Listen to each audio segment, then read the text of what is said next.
Hello good evening friends.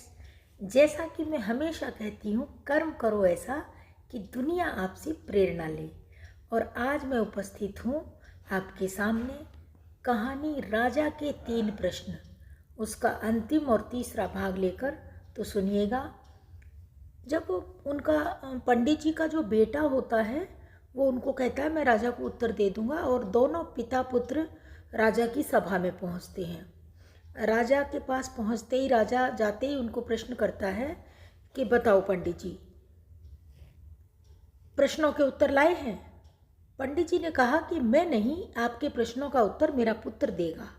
राजा ने कहा ठीक है, बहुत अच्छी बात है ये तो। और राजा ने कहा कि बताओ, मेरे ये 3 प्रश्न हैं, इनका उत्तर दो। पहला प्रश्न, भगवान कैसे दिखता है।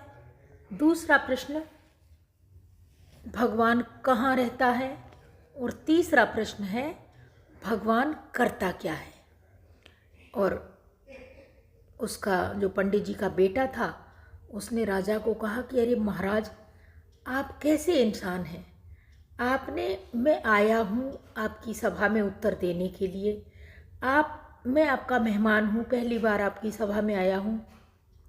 आपने मुझे पानी तक को नहीं पूछा और आते ही प्रश्न की बौछार लगा दी मेरे ऊपर।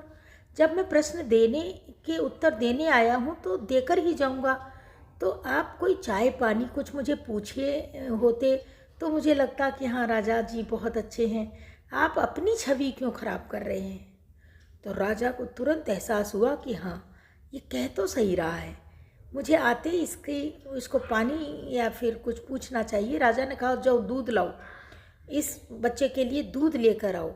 और